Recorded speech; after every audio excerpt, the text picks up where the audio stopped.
Boa noite a todos, começando aqui mais um Sabatina, diretamente dos estúdios da Brasil Paralelo. E hoje, ao vivo, nossa conversa aqui, diretamente com vocês, no nosso canal do YouTube. Esse programa que vem recebendo figuras que protagonizaram essa história da nova direita no Brasil nos últimos 10 anos. A ideia do programa é fazer uma análise, aprender com os erros, reconhecer os acertos e projetar qual é o futuro deste movimento aqui no Brasil. Existe um futuro para a direita? É isso que nós vamos investigar no nosso próximo lançamento, que será agora no dia 13 de março. A Direita no Brasil, a nossa trilogia que vai se aprofundar sobre esse assunto, trazer pessoas também que participaram. Inclusive, o nosso convidado de hoje é um dos entrevistados. Para você assistir gratuitamente esse documentário, basta se cadastrar através do QR Code que está aqui na tela. Você pega o seu celular, aponta para o QR Code e aí vai ter o link para o cadastro para você depois receber o link que vai dar acesso ao documentário. Pode fazer isso através do QR Code ou no link da descrição deste vídeo. Você só assiste de graça se fizer o cadastro. Se você já é assinante da Brasil Paralelo, não tem segredo, é só acessar nossa plataforma na segunda-feira e curtir A Direita no Brasil. Certo? A produção preparou um VT para dar mais detalhes desse lançamento que você assiste agora. De 2013 a 2023, relembraremos a trajetória da nova direita, os grandes momentos, os principais personagens, os erros e também os acertos. Conversaremos de forma franca com personagens que viveram essa história política na pele. São pessoas de todo o espectro ideológico que nos ajudaram a obter um retrato fiel da situação atual. Para assistir gratuitamente em nossa plataforma, faça o seu cadastro. O seu e-mail é fundamental para enviarmos todas as informações sobre o novo documentário e também o link que dará acesso ao filme no dia do lançamento. Nós contamos com a sua participação. Brasil Paralelo, muito mais que filmes. Até breve.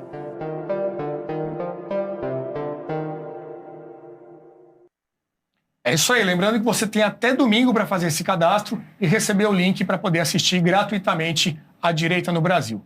Aqui comigo hoje para essa entrevista, Henrique Viana, sócio fundador da BP. Boa noite, Renato. Boa noite. Lucas Ferrugem, também sócio fundador. Boa noite. Boa noite. E Diego Rosa, nosso roteirista aqui da Brasil Paralelo. Boa noite, Renato. Prazer estar aqui. Muito bem. Nosso convidado, você já sabe, Nicolas Ferreira, deputado federal mais votado do Brasil, mais votado da história de Minas Gerais. Ele que também já foi eleito vereador em Belo Horizonte e vai conversar com a gente hoje sobre tudo o que tem acontecido no Brasil nesses 10 anos, mas a gente não tem como começar essa entrevista sem falar de toda essa polêmica que você acabou se envolvendo ontem, pelo depoimento lá, pelo seu discurso no plenário em relação ao Dia das Mulheres. E para contextualizar o público, para a gente poder conversar em cima do que realmente aconteceu, nós vamos rodar o vídeo do seu pronunciamento e aí nós voltamos e falamos a respeito, ok? Vamos lá, produção. Hoje, o Dia Internacional das Mulheres, a esquerda disse que eu não poderia falar porque eu não estava no meu local de fala. Então eu solucionei esse problema aqui, ó. Hoje, eu me sinto mulher, deputada Nicole. E eu tenho algo muito interessante aqui para poder falar. As mulheres estão perdendo o seu espaço para homens que se sentem mulheres.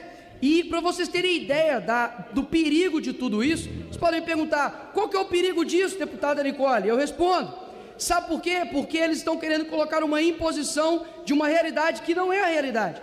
Eu, por exemplo, posso ir para a cadeia, deputado, caso eu seja condenado por transfobia. E por quê? Porque eu xinguei, porque eu pedi para matar? Não, porque no Dia Internacional das Mulheres, há 2 anos, eu parabenizei as mulheres XX. Ou seja, na verdade, uma imposição. Tá aí um trecho do depoimento, daqui a pouco a gente vai colocar ele na íntegra para contextualizar todo mundo. E, enfim, queria ouvir um pouco de onde surgiu essa ideia, qual que era a intenção, o que está acontecendo agora. Já tem pedido de cassação, o presidente Arthur Lira da Câmara chegou a fazer ali um repúdio através do Twitter. MPF está pedindo investigação, enfim, muita repercussão, todo mundo está acompanhando. E, antes de mais nada, boa noite, Nicolas, obrigado pela tua presença aqui com a gente. Boa noite a todos, boa noite aí quem está assistindo pelo canal do Brasil Paralelo. O Olavo de Carvalho dizia que quando você perde o medo de ser ridicularizado, você tira a maior arma do seu inimigo. Então, utilizei do ridículo para poder expor o ridículo. Basicamente, se você transcreve o meu discurso, não há transfobia em nenhuma linha, em nenhuma palavra. Pelo contrário, o meu discurso, ele reforça o que está acontecendo. Em meu discurso completo, depois a gente vai ter a oportunidade de vê-lo, eu digo bem claro, olha, se você não concorda com o que eles estão dizendo, você é considerado transfóbico e homofóbico. E na minha fala eu deixei bem claro que eu estava expondo o que está acontecendo de forma gradual, de forma silenciosa, e que nem todo mundo tem o conhecimento, tem um tato de ver o que está acontecendo. Por exemplo, a campanha da Hershey, da Apple, utilizaram homens, né, para poder homenagear o Dia Internacional das Mulheres. Assim, bem como também nos esportes, por exemplo, tem acontecido uma série, né, de mulheres trans que têm entrado e tomado o lugar das mulheres. E então eu chamei, inclusive, a atenção, né, das próprias mulheres para que elas retomem o seu papel, né, e até mesmo não perder o seu próprio dia. Então, obviamente, a questão ali, né, que eu utilizei da peruca foi uma forma de chamar a atenção. E eu faço aqui um chamado, né, das pessoas que talvez compreenderam, acham isso, poxa, para que você utilizou a peruca? Você acha que isso é a melhor maneira de chamar a atenção das pessoas? Pessoal, a gente vive num país onde o dinheiro dentro da cueca de corrupção, ele é esquecido. Sendo que hoje as coisas que estão acontecendo de forma polêmica, a polêmica da peruca ela é mais grave hoje para as pessoas do que de fato o que está acontecendo, que são uma imposição do ativismo LGBT, do feminismo em cima das mulheres.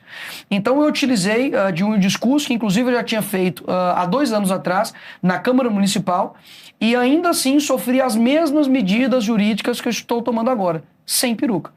Ou seja, não é o que é falado, é quem fala. Portanto, não vou deixar de dizer a verdade por conta de pressão midiática, por conta de pressão de esquerda. Eu sei que para poder atingir um conhecimento das pessoas sobre alguns temas, é necessário passar por processo. E eu me coloco à disposição para poder lutar aí pela verdade. Então, Nicolas, uma pergunta aqui já sobre essa tua estratégia. E você colocou aqui já qual que é o princípio da estratégia, mas ela tem suas consequências. Eu imagino que se você faz ali você imagina mais ou menos as consequências, calcula e hoje, quer dizer, acho que depois de alguns anos aí, talvez de uns 2, 3 anos para cá, talvez depois da pandemia, as instituições de forma geral estão muito mais presentes, muito mais, poderia se dizer, ativas ou talvez mais interventoras no processo, né? Muitas vezes ali até sendo criativo no uso das regras. Deputados têm entrado muito em instâncias de justiça, etc. e tal. Você não vê um risco nisso, até mesmo de eventualmente perder o seu mandato? Olha, entrar numa guerra e buscar sobrevivência e não o ataque, não ganhar a guerra, você está entrando numa guerra sem saber o real objetivo. O meu objetivo ali na Câmara Federal não é ser um apaziguador. Se eu não me engano, não sei se foi o Winston Churchill que disse isso, mas ele, olha, um apaziguador é aquele que negocia, né, com o crocodilo para ser o último a ser comido. Ponto. Então, eu sei no campo de guerra que eu estou enfrentando. Eu sei que, inclusive as pessoas agora que estão acovardadas, querendo que sejamos limpinhos com uma esquerda que é completamente suja, desonesta, injusta, essas pessoas estão achando que tomando essa posição de um falso equilíbrio, serão poupados futuramente. E não irão. A gente está vendo agora, por exemplo, essas pessoas revoltadas com uma indignação seletiva, né, por eu ter utilizado uma peruca para poder exemplificar o exemplo que eu estava dando, mas não vi uma nota da mídia, por exemplo, repudiar o deputado, que inclusive é agora deputado federal daquela casa, com acusações feitas a mim de me chamar, por exemplo, de pedófilo, em diversas publicações públicas. Durante o segundo turno na campanha eleitoral, colocou-se com um ator pornô gay como se fosse eu. Sites de fofoca, mídia, deputados, simplesmente foram coniventes com a atitude que era uma fake news, simplesmente para poder desgastar a minha imagem. E nenhuma nota, inclusive de nenhuma dessas instituições. Ministério Público Federal, STF, absolutamente nada. Então, eu sei que eu corro o risco disso, mas vou ser bem sincero aqui com vocês. Se ocorre uma cassação, eu levanto 10 mil Nicolas no Brasil inteiro. Porque cassar o meu mandato, é lógico que é bom você ter o tempo de fala, você continuar trabalhando ali, inclusive prestar respeito a quem lhe garantiu ali o voto, só que a minha vida não acaba com uma cassação. Nicolas, mas se eles te prenderem? Se eles me prenderem, não é o fim da minha vida. Paulo, por exemplo, sem querer me comparar nem ao fio de pé, nem um fio de cabelo de Paulo, mas a prisão mostrou ali, biblicamente dizendo, que não é o fim do ser humano. Então, Nicolas, mas se eles te matarem, se eles me matarem, eles vão fazer com que eu me encontre com o meu Salvador. Ou seja, a única maneira deles me pararem de fato é inexistente. E quando eu olho, por exemplo, hoje no TikTok, no Instagram, na juventude, eu vejo que os jovens, eles entendem o que eu falo e é por isso que a esquerda está desesperada. Porque no Dia Internacional das Mulheres, onde seria usado como uma plataforma para divulgar pautas feministas, a pauta foi mulheres que estão perdendo espaço para homens que se sentem mulheres. Nicolas, bom, tu cresceu muito com redes sociais e parece dominar bastante as estratégias de comunicação, etc., né? Quando você faz uma estratégia dessa, eu acredito que também seja um motivo do seu crescimento, coisas como essa, né? E polêmicas, etc. Mas como é que tu avalia o peso da possível rejeição, não daqueles que já são da esquerda, digamos, mas de pessoas que estão começando agora na política, veem isso? Qual é a avaliação que tu faz? Dá mais certo do que errado? E também se tu avalia que nesse caso de ontem deu certo? Olha, respondendo de trás para frente, eu vejo que deu certo porque a esquerda inteira está enfurecida. A mídia inteira está nervosa com o fato do tema que estava escondido por debaixo dos panos e progredindo de forma maquiada. Isso foi mostrado para as pessoas. Querendo ou não, hoje um brasileiro ele teve pelo menos um mínimo de curiosidade de saber por que um deputado estava usando uma peruca. Ponto. Então, eu passo a fazer essa balança quando eu vejo que toda a esquerda, militância, instituições que infelizmente estão aparelhadas, estão contrário à minha fala. Segundo ponto, eu sou uma pessoa que eu sempre quero aprender com os maiores. Quero aprender com as pessoas que possuem experiência. Então, eu escuto meus familiares, escuto meu pai, escuto a minha mãe, escuto lideranças políticas acima de mim que digamos, me dão conselhos. Hoje eu recebi, inclusive, um conselho de uma pessoa que eu admiro muito. E eu tenho a humildade de reconhecer quando eu falho. Aconteceu que recentemente eu fiz uma piada desnecessária com relação a uma mulher... não sei nem como eu falo, para não tomar processo. Mas, enfim, fiz uma piada desnecessária com relação ao peso de uma mulher. Foi no caso da suposta globeleza lá, Isso, né? Exato, da suposta globeleza. E por mais que eu veja que eu tenha levantado um debate a respeito da glamorização, da obesidade, de você não poder emitir sua opinião, eu reconheci publicamente, falei, poxa, foi uma piada desnecessária. O time, não preciso entrar nessa guerra aqui. Então eu consigo dar um passo para trás. Eu vejo quando eu preciso amadurecer, eu preciso crescer nisso. Mas as pessoas precisam compreender que o combate que a esquerda fez culturalmente para ganhar as pessoas, como por exemplo São Paulo capital. O ex-presidente Bolsonaro, ele perdeu em São Paulo capital. E quando você vai ver o porquê de tudo isso, não foi por conta de um projeto de lei de um deputado. Não foi por conta de um ativismo político de um vereador. Foi porque a esquerda, ela utiliza paralelo o campo cultural com o campo político. Então, como que eu deixo de lado o meu lado combativo? Vocês querem que eu simplesmente fico, digamos assim, focado em simplesmente projetos de lei? E eu te pergunto, quantos projetos de lei de fato mudaram a sua vida? Enquanto isso, pode ocorrer o risco de um homem entrar no banheiro de uma mulher, assim como aconteceu com a minha irmã de 16 anos. Pode acontecer, por exemplo, de uma mulher trans, um homem ir num salão de beleza e obrigar a mulher depiladora a depilar ele. Caso contrário, será considerado transfóbico. O Canadá é um ótimo exemplo do que está acontecendo. Estão querendo, se eu não me engano, caçar ou já caçaram o registro, né, profissional do Jordan Peterson, de psicólogo e doutor, porque ele é um incrível opositor cultural. Ou seja, no fim das contas, o que fica na sua mente? O número de um projeto de lei ou uma luta cultural do que está na televisão, de um documentário, daquilo que um deputado disse a respeito do que está acontecendo. Então, assim, dentro de mim eu tenho o equilíbrio, sei reconhecer o certo e o errado, e eu vejo que a soma de tudo isso realmente foi positiva. Eu sei que, muito embora muitas pessoas questionam o método, mas não podem questionar aí os resultados. Nicolas, primeiramente, boa noite. Seja muito bem-vindo. Você falou dessa estratégia como uma espécie de isca, né, para atrair pessoas para esse debate público, né? Você é muito jovem. Quantos anos você tem? Desculpa a pergunta. 26 anos. 26, eu tenho 25, então a gente é da mesma geração.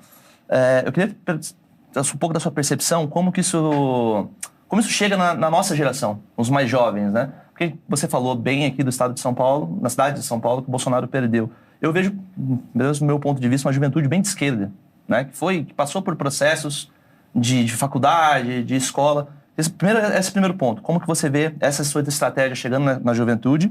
E se você não acha, e essa é uma pergunta que eu estendi também para o Fernando Holliday, que esteve aqui com a gente, se essa aposta na linguagem do meme, do sarcasmo, também a gente não corre um risco de reduzir o debate público a essa questão mais bem-humorada, digamos assim. A responder a primeira pergunta, com relação à juventude, eu acho que não só a eleição, como a rede social, ela é um demonstrativo de que a minha estratégia, e deixando aqui bem claro, eu não tenho nenhuma planilha de estratégia, uma equipe por detrás, pelo contrário, eu mesmo edito meus próprios vídeos. É uma coisa muito natural, intuitiva que eu faço. E eu vejo que na eleição eu tive uma experiência assim muito única de que eu ia nas cidades, ia nas praças, montava ali um rápido momento para entregar os adesivos e falar das minhas propostas. E praticamente em todas as cidades que eu ia, 85% eram de jovens. E algumas vezes eu ficava até com medo, porque eu falava, gente, vocês votam? Eu falava assim, pessoal aqui, quem tem menos de 16 anos aqui, levanta a mão. Eu não lembro qual era a cidade, se eu não me engano era Muriaé. Eu falei, pessoal, quem que aqui tem menos de 16 anos? Eu acho que uns 40% levantou a mão. Eu falei, gente, vocês não votam, mas vocês conhecem quem vota. Então, por gentileza, fala com seu pai, fala com a sua mãe, e a quantidade, não somente de jovens que me apoiam, mas de pais que passam a me conhecer pelo seu filho. Então, eu acho que a esquerda ela não atacaria alguém que não estaria dando frutos. E eu repito aqui, tenho humildade de reconhecer quando erro, sei que não sou dono da verdade, sei que tenho que amadurecer, aprender em várias coisas, sei que as pessoas esperam, né, muitas das vezes que eu esteja em outros patamares, mas uma coisa eu preciso deixar muito claro, vem a realidade das coisas. Vejam quantas pessoas, por exemplo, o meu engajamento no Instagram, por exemplo, com o suprassumo da esquerda, que eles utilizam para tudo. Inclusive, usaram ele como porta-voz em 2 propagandas do Lula, que foi o Felipe Neto. O engajamento do Felipe Neto no Instagram, ele é 12 ou 11 vezes menor do que o meu. E eu não digo isso como um mérito pessoal, eu digo isso como um mérito coletivo, de pessoas que durante muito tempo tiveram que ver Felipe Neto falando com o seu filho e hoje pode ter a oportunidade de ver algo diferente. Já que você tocou no assunto do Felipe Neto, o Felipe Neto ganhou um cargo aí para, digamos assim, monitorar redes sociais e discurso de ódio dentro desse governo. O que você pensa sobre isso? Não só isso, né? Colocou ali uma pessoa que cresceu na internet com a liberdade, usando da liberdade dele para atacar todas as pessoas, e agora ele quer... Inclusive o PT e o Lula, né? Inclusive o PT e o Lula, ganhou muito dinheiro com a internet, e agora que já está completamente estabilizado, tem um cargo no governo, já fez a sua vida financeira, quer tolir os outros de também crescerem na internet e dizer que necessita ter uma regulamentação. Inclusive a Unesco prestou um papel pífio de chamá-lo para poder ser um norte, né, ser um exemplo de democracia. Realmente, é só no Brasil que uma pessoa que imita uma foca pode ser uma referência para alguma coisa aí. Ô, Nicolas, os críticos desse estilo, né, mais combativo, mais performático, digamos assim, da guerra cultural, dizem que muitas vezes a direita acaba perdendo muito tempo nisso, com discussão no Twitter e tudo mais. Enquanto isso, a esquerda ela tem quadros muito... focados na parte de regimento, por exemplo, estudam muito como é que funciona o Congresso, tem lá o Randolfo Rodrigues toda hora indo no STF para judicializar alguma decisão que eles perdem na Câmara ou no Senado e por aí vai. Você acha que faz sentido esse tipo de crítica? De repente tem que ter cada um com o seu papel? Como é que você vê quem critica? Pô, vocês ficam perdendo tempo com isso, enquanto isso está passando o projeto. Tudo bem, você já respondeu mais ou menos sobre isso, mas também é importante, não? A crítica ela é válida e, como eu disse, eu absorvo tudo, e só que essas críticas eu não vejo que elas prosperam, porque quem para ver o meu trabalho, desde quando vereador, ele vai ver que eu fui o primeiro vereador a fazer resumo do meu trabalho mensalmente. Eu fui o vereador que mais apresentou proposições na Câmara de BH enquanto eu ainda era vereador. Eu tenho, se eu não me engano, 2 ou 3 projetos aprovados. Um deles, inclusive, agora, recentemente, onde dá prioridade para irmãos terem preferência de matrícula na mesma escola. Porque acontece em bairros como eu nasci, bairros carentes, que a mãe ela precisa deixar um filho em uma escola e depois caminhar e pegar um ônibus até a outra escola. Ou seja, mais tempo, mais onerosidade também para aquela família.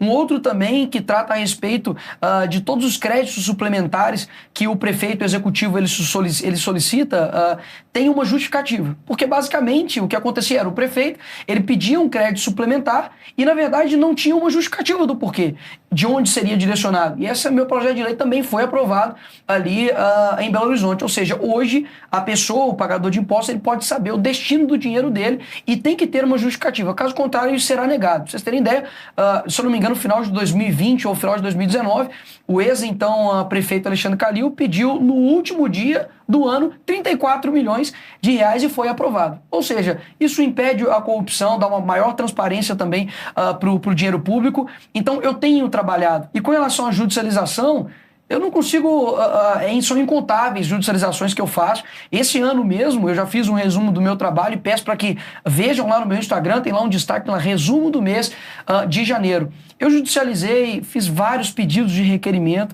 com relação à utilização, por exemplo, da SECOM em prol do Lula, porque ele é uma representação de Estado e não de partido. Fiz diversos requerimentos com relação a que as pessoas pedem, por exemplo, no Twitter. Eu faço ali 30 minutos, mando para a minha equipe jurídica. Sou combativo ali em plenário. Tenho também fiscalizado BRs, juntamente com o senador Cleitinho. Faço uns vídeos, né, que a gente precisa mostrar para a população o que está acontecendo.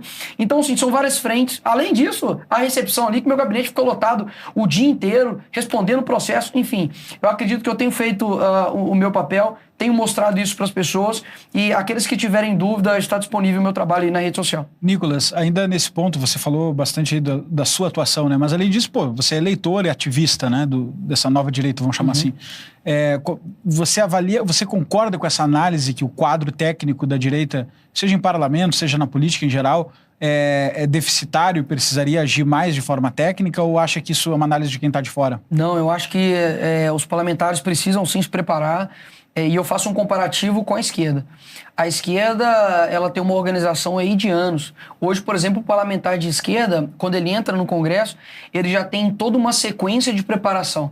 Então já tem ali aulas de regimento, o próprio PT articula para poder ajudar aquele parlamentar, e a direita ela está em construção. Né? Quando a gente olha nas prefeituras, principalmente do interior, tem aquelas placas, olha, desculpe os transtornos, estamos trabalhando para você. É isso. Então não espere que a direita agora ela tenha uma completa articulação como a esquerda teve. Poxa, o Lula em 1976 tem uma entrevista no ABC Paulista dizendo que ele queria um socialismo para o Brasil, não a la cubana, não a soviética, mas uma brasileira. Mas isso ia demorar 30, 40 anos. E agora, não somente os deputados, mas os eleitores precisam ter a maior virtude da esquerda, que é a paciência. Eu sei que dá uma vontade de querer ver o Brasil já tendo as pessoas com uma consciência plena, intelectual, sobre ideologia de gênero, sobre armas, sobre pautas no âmbito orçamentário, com relação a tributo, com relação à economia. Mas quando você vê a realidade do Brasil, meu amigo, é um trabalho de uma maratona, não é uma corrida de 100 metros. Então eu creio sim, e é necessário cobrar os deputados para que tenham conhecimento legislativo, tenham conhecimento de regimento ali interno, saibam quais são os caminhos, por exemplo, de obstrução de pauta, saibam judicializar, mas ao mesmo tempo precisam compreender que as instituições, STF, jurídicas em geral, elas estão completamente aparelhadas. Por quê? A esquerda tem todos os meios de ação. Enquanto não houver um domínio da universidade, enquanto não houver um domínio dos meios de ação, a gente vai perder essa guerra. Então, a minha missão como político, eu estou fazendo. Mas cabe às pessoas fazerem a missão delas. Levantar músicos, levantar artistas, levantar jornalistas, pessoas na área da literatura, porque, caso contrário, o que eu mais ouvi aqui, depois que a eleição acabou, sabe o que foi? Nicolas, nós temos esperança? Como se até eu fosse uma pessoa que fosse trazer a solução para o Brasil. E não depositem isso em mim. Porque nós erramos nisso como direita. De depositar, digamos, a solução do mundo inteiro para uma pessoa. Não vai ser uma pessoa que vai mudar. O professor Olavo de Carvalho deixa isso bem claro. Olha, ele diz assim, existe esperança para o Brasil? Existe. A esperança somos nós. Não existe nenhuma outra além do horizonte. Você citou algumas vezes já o Olavo?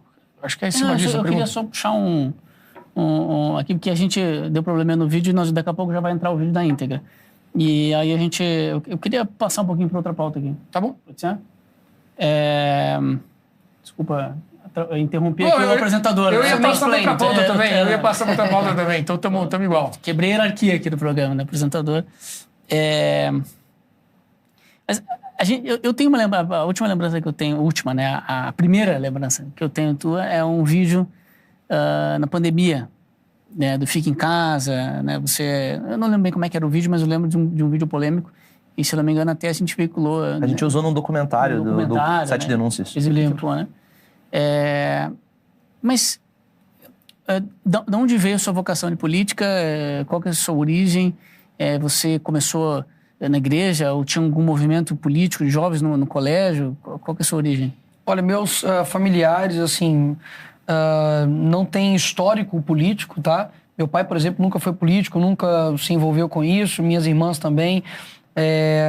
Então, basicamente, foi uma vontade, assim, uma vontade que aliou com a vocação.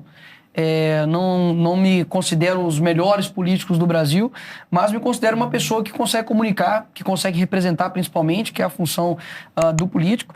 E eu me recordo que durante a universidade isso foi escalonando. Então eu fiz um vídeo na Comissão de Direitos Humanos da Assembleia de Minas Gerais, onde eu entrei, pedi a palavra, disse que eu estava agradecido pela esquerda que estava ali, porque graças a eles eu não era de esquerda.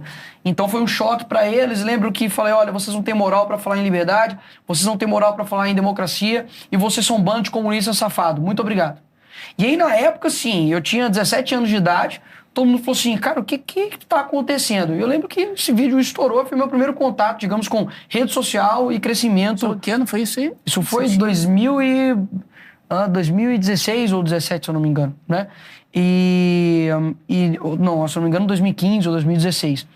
E nisso veio o impeachment da Dilma, eu comecei a me envolver ali com as manifestações, a falar nos carros de som, comecei a fazer os meus vídeos e foi escalonando. Até que chegou na pandemia, realmente foi o momento onde eu mais cresci nas redes sociais, depois das eleições de agora. Mas nisso você estava participando desses movimentos de rua? Você estava integrando algum movimento? Eu faço parte, né, do Direito a Minas, que foi um movimento, né, fundado pelo hoje deputado federal Júnior Amaral, pelo também deputado estadual Bruno Engler, e foi um movimento que foi crescendo, tomando corpo, e eu lembro que naquela época a gente já usava a camisa do Bolsonaro, pedindo o presidente Bolsonaro, e eu lembro que a gente era considerado os estranhos.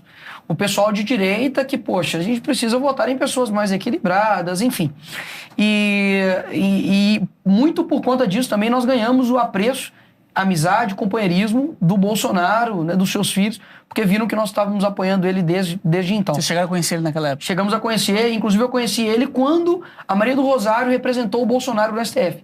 E quando eu cheguei na porta do gabinete dele, ele saiu e falou, pessoal, eu vou receber vocês, mas olha, hoje eu posso perder isso aqui, e mostrou o paletó. Mas se vocês quiserem, pode me acompanhar. E eu acompanhei ele, chegou no Salão Verde, onde dá as entrevistas, e aí eu fui e vi ele falando, olha, Maria do Rosário até hoje, com aquela questão lá da declaração que ele deu, que não merece ser estuprada, parará pororô, e eu vi que ele estava tenso, estava assim, né, poderia realmente de fato perder o cargo. E depois a gente foi conversando e vendo que, assim, desde aquela época ele permaneceu tendo ali a mesma essência. Mas, enfim, chegou o momento da pandemia, eu fiz esse vídeo na favela onde eu nasci, Cabana do Pai Tomás, mostrando que era impossível ficar em casa sem trabalhar. Mostrando a hipocrisia, fazendo um paralelo com os atores da Globo. Então eu fui colocando a Anitta dizendo, ai, pessoal, hoje eu aprendi francês, o que vocês fizeram hoje? E aí mostrava a pessoa, olha, hoje eu não trabalhei, tô com conta atrasada para poder pagar, porque o pessoal tá falando que se eu sair de casa eu sou um genocida. Então fui fazendo esse paralelo, e foi um vídeo que, poxa, estourou, e aí desde então comecei a ser mais ativo nas redes sociais, me candidatei a vereador, fui o segundo mais votado da história de BH, e agora me candidatei a deputado federal mais votado da história. Mas você já começou a contar essa história já em atuação. Um pouquinho antes, como é que veio a tua formação? Com quem que você aprendeu? O que você estudou para poder ter esse repertório e fazer tudo que você fez depois? Olha, o meu Nasceu pai... assim, né? Não, o meu pai sempre foi uma pessoa que lia muito. Ele ganhou, inclusive, eu acho que com 16 anos, meu pai já tinha lido mais de 500 livros, algo do tipo, foi assim, algo absurdo. E ele sempre foi muito didático comigo, sabe? Meu pai é pastor e eu sempre discutia muito com ele, por incrível que pareça. Eu nunca fui uma pessoa muito de, digamos, abaixar a cabeça e aceitar... Por incrível que pareça? Por incrível que pareça, por incrível que pareça. E eu sempre fui muito questionador. E eu lembro que eu questionava meu pai sempre levava para a Bíblia. Olha, você quer discutir? Leia a Bíblia. Meu pai foi muito sempre muito duro comigo também na parte intelectual e sempre prezou muito por isso. E, mais ou menos, quando eu tinha uns 12 ali, 13 anos, o meu tio Matias, provavelmente, inclusive, deve estar assistindo isso aí com toda a minha família, ele me apresentou um vídeo do Olavo de Carvalho. Eu falei, tio, mas esse cara fala palavrão demais, mas até que faz sentido o que ele tá falando, sabe? É tipo agora, poxa, esse cara tá com peruca, mas o que ele tá falando Você faz não sentido. imaginava que alguns anos depois você ia estar com peruca no parlamento. Exato, e as pessoas poderiam estar pensando isso de mim. Falar, ele tá com peruca, mas o que esse cara tá falando faz sentido. E foi assim que eu conheci o Olavo. Então, eu comecei a ler ali os livros, o mínimo que você precisa saber para não ser idiota. Na época nem tinha lançado ainda. O primeiro livro que eu comecei a ler dele foi O Imbecil Coletivo, o volume 1, o volume 2, mostrando ali coisas, textos de 89. Eu me recordo um texto dele assim incrível, que diz da lógica abortista, e eu usei esse texto muito nas minhas defesas pela vida, na minha escola, na minha universidade. Então devo muito ao professor, tive a experiência de conhecê-lo, mas não me atrelei somente aos autores brasileiros. Tenho muito apreço pelo Jordan Peterson, né? Leio bastante também o falecido Roger Scruton, leio também Chesterton, autores católicos, São Tomás de Aquino, Santo Agostinho, pessoas que contribuem para o meu crescimento intelectual. E realmente, quando você para ler outra coisa, por exemplo, o conteúdo programático da minha faculdade, eu sinto pena. Quando, por exemplo, na minha faculdade, eu tive que ler Marilena Chauí, e você está com um contato, por exemplo, de leitura de ortodoxia, e você tem que pegar um livro da Marilena Chauí, realmente, assim, você tem que tomar um engolve. Faculdade então, do que você faz, Nicolas? Desculpa. Eu finalizei minha faculdade de Direito, sou formado em Direito, e durante a faculdade, principalmente, eu vi a verdadeira face da esquerda. Então, hoje, inclusive, quando as pessoas falam, nossa, Nicolas, como você aguenta essa pressão midiática da esquerda, de pessoas te caluniando e te atacando? Eu falo, vocês não têm ideia o que é um ambiente acadêmico. É muito pior. Eu já enfrentei muitos personagens de esquerda ali dentro, sem ter câmeras, sem ter reconhecimento, sem ter rede social. Eu acredito que esse foi o processo de deserto que me preparou para o momento de agora. Cara, isso que eu queria saber um pouco mais, porque pressão midiática, tu tá falando, né? Mas agora nas eleições foi super conturbado também, derrubaram redes sociais que tu usava para trabalhar, tu fez muitos vídeos explicando essa situação, agora de novo pressão midiática, questionador, perfil, né? Como é que é pessoalmente, digamos assim, como é que é para ti isso pessoalmente, o que tu tá ambicionando e qual é o peso de lidar com isso do dia a dia, como é que tu foi te acostumando com esse dia a dia, digamos assim? Olha, eu vou contar algo aqui que eu nunca contei anteriormente, né? Do que acontece no privado. É claro que a gente tem uma força, né? Inclusive, eu sempre coloco a minha fonte de força numa fonte inesgotável, que é Deus, porque se eu tivesse me escorando nas minhas próprias forças, uma hora iria acabar. Se eu estivesse depositando as minhas forças na minha família, uma hora também isso iria cessar, porque os meus familiares também são humanos. Então, eu deposito minha confiança, minha fonte de força em Cristo. Mas, ainda assim, eu não sou super-humano. Eu não sou um anjo, eu não sou uma pessoa que está fora da realidade do ser humano. Então, eu sou um ser humano que tem sentimentos, que sente as coisas. E eu vejo que foi um processo, sabe? Então, desde a escola, os meus amigos de escola, colegas ou ex-colegas, né, que deixaram de ser por conta de posicionamentos, sabem que eu sou assim desde a escola. Desde o privado eu sou assim. Na universidade também é a mesma coisa. No meu segundo semestre eu chamei a polícia para minha professora de filosofia. Chamei a polícia bateu na porta, porque ela não tinha deixado eu fazer a minha prova em dupla, porque falou que eu tinha meu Deus para poder fazer, e era uma professora feminista, inclusive. Então, assim, Deus foi me preparando para poder chegar nesse estágio. Mas é claro que a gente sente algumas coisas. E no dia que, no segundo turno, que começou aquelas difamações, né, que eles utilizaram um ator pornô gay para poder dizer que era eu, e inclusive o deputado que divulgou isso, ele estava seguindo o ator, ou seja, ele mesmo cavou o seu próprio buraco, né, tinha uma prova cabal de que ele plantou essa mentira, e eu me recordo que eu estava extremamente cansado, tinha feito uma visita no norte de Minas, cheguei em casa e vi aquilo dali acontecendo, e vi que isso tinha afetado pessoas ao meu redor, meus familiares, pessoas que muitas vezes não sabem o que está acontecendo, pessoas que gostam de mim. Eu lembro que eu estava com fome e com sono, então eu comi e dormi. E quando eu acordei, eu orei e falei, Senhor, que o Senhor faça justiça, que o Senhor me ajude, que o Senhor conforte as pessoas que estão ao meu redor, Porque você tem uma sensação de impotência muito grande. Poxa, a pessoa que está lá na ponta, talvez uma tia do Zap, uma pessoa que gosta de mim, ela vai ver aquilo dali, muito dificilmente vai ver a retratação ou vai ver a verdade sobre aquele fato. Então eu orei e falei, Senhor, me dê esse momento aqui como aprendizado. Faça eu ficar mais forte. Porque não adianta. Ou a dor ela te fortifica ou senão ela vai acabar com você. E aí eu enxuguei ali minhas lágrimas, fui ali para a sala e foi começando a chegar várias provas de que realmente tudo aquilo ali tinha sido montado. Fiz um vídeo e graças a Deus consegui tomar ali a posição contrária do que estava acontecendo, as pessoas compreenderam, a verdade chegou. Então eu creio que... Mas você sentiu? Esse dia foi um dia mais pesado? Foi, porque não tanto por mim, mas porque afetou outras pessoas, sabe? Que estavam ali ao meu redor, que falou, poxa, que injustiça. Sabe, que vontade de até extrapolar dos limites, né? Porque realmente é algo que você se sente impotente com relação à injustiça. Pessoas zombando, a mídia simplesmente calada com o que estava acontecendo, suposto vídeo de deputado, sabe? Então, assim, nem foi tanto por mim, foi por sentir a dor daqueles que estavam ao meu redor.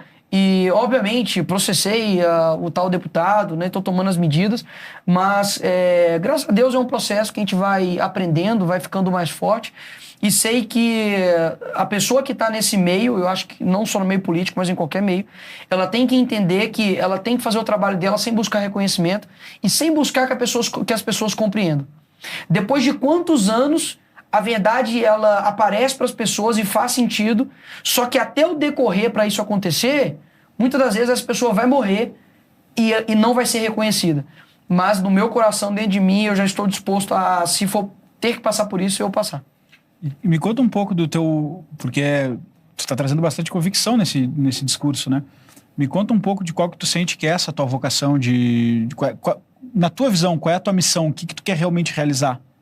Olha, eu quero ajudar meu país.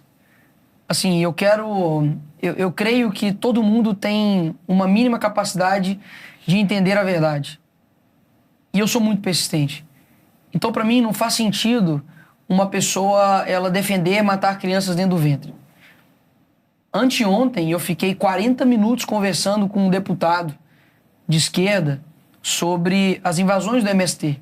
Foi com ele, deputado. Aqui em off, não tem como defender isso. E a esquerda, muitas vezes, elas se assustam porque elas acham que eu sou um Tasmania. Porque quando você olha o Instagram do Mike Tyson, você vai ver ele dando soco. Mas quando você conhece ele pessoalmente, ele não vai te dar um soco horas. Você vai conversar. Então, quando eu converso e dialogo, e eu falo, cara, você tem que entender isso. Até mesmo ontem, depois que o Boulos me atacou e fez todo aquele circo, eu desci e falei, chamei ele, Boulos, vem cá, o que eu fiz de errado? Me mostra um artigo penal que mostra que deboche é crime. Pra você ter ideia do tanto que a esquerda ela é contraditória com seus princípios, de que eles estavam dizendo que eu estava ali implorando para que o Boulos não me colocasse na comissão de ética.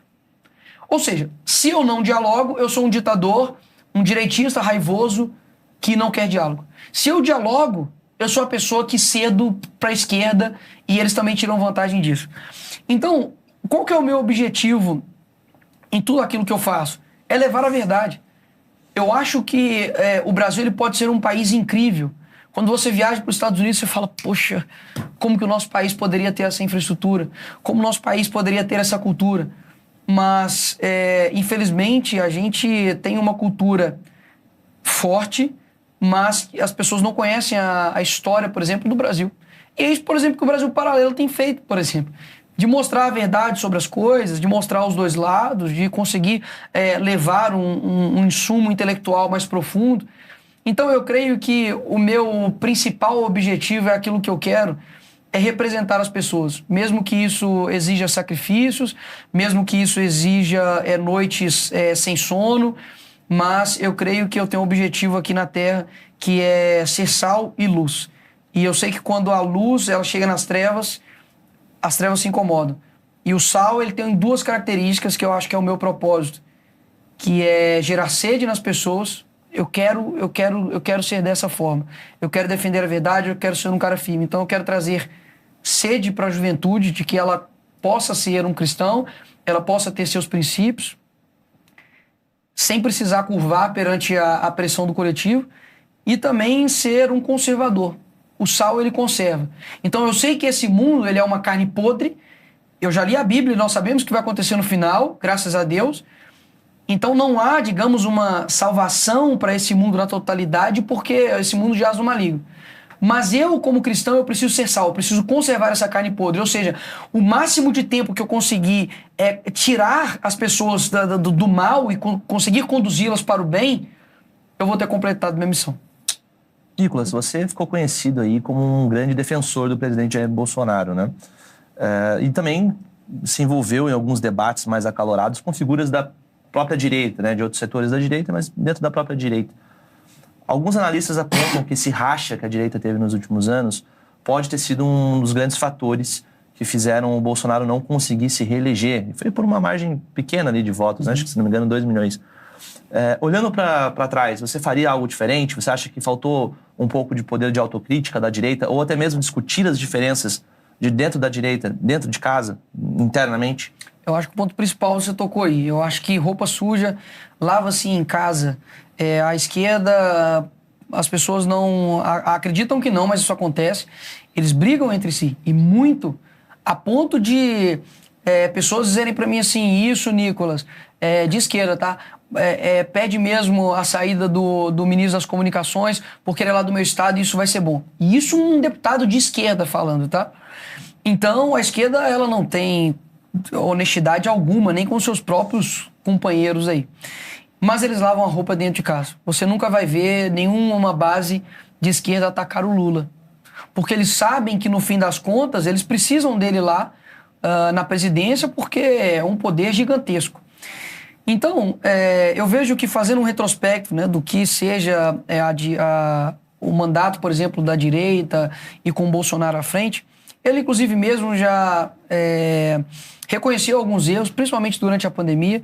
Eu acho que uma pessoa que perdeu o seu ente familiar pelo Covid, dificilmente ele vai conseguir esfriar o coração dele, deixar o sentimento de lado e ver que o vírus estava aí, ele, inclusive, continua aí, e de que não é culpa de A e de B a morte de uma pessoa. Até mesmo que, se for responsabilizar todas as mortes, tem que responsabilizar a origem, de onde veio, por exemplo, o vírus. Ou das pessoas que ignoraram o vírus lá no começo e continuaram a pular carnaval, enquanto o governo tinha decretado o estado de calamidade pública. Então, eu acho que a gente tem que passar, sim, o fio, tem que ver as ações que deram certo, as ações que deram errado. Eu acredito que o Bolsonaro, ele teve posições e guerras necessárias que ele enfrentou, mas quem sou eu para poder dizer que, naquele momento, o Nicolas faria diferente? Eu me coloco numa posição de humildade e reconhecer que eu não tenho ainda a condição de, por exemplo, chegar a um executivo, tenho muito que aprender ainda, mas eu vejo que é um aprendizado.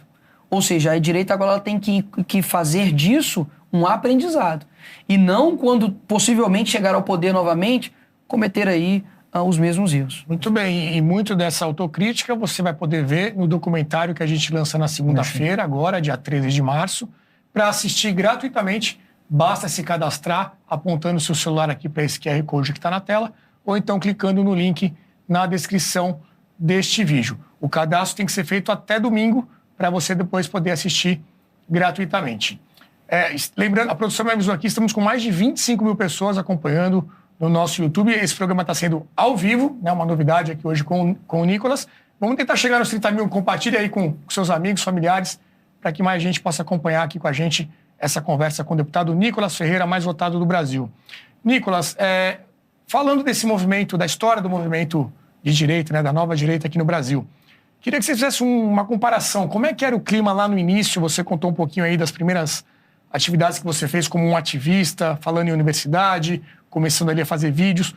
Como é que você enxerga o movimento de direita naquela época, se é que existia algo organizado, com o que temos hoje? As principais diferenças? Hoje nós demos um passo absurdo em termos de organização. Ainda não estamos no ideal, mas pelo menos estamos caminhando para frente. Eu me recordo que muitas pessoas, né, quando no primeiro mandato, que era ainda PSL, As pessoas disseram que, assim, era uma loucura as reuniões, sabe? Os deputados não tinham nenhum tipo de articulação ou algum tipo de harmonia entre eles, do tanto que aconteceu o que aconteceu. PSL quebrado, uma discussão absurda dentro do partido, cada um querendo tomar o poder, várias pessoas, inclusive, que se elegeram com o nome do Bolsonaro, atacando o próprio Bolsonaro.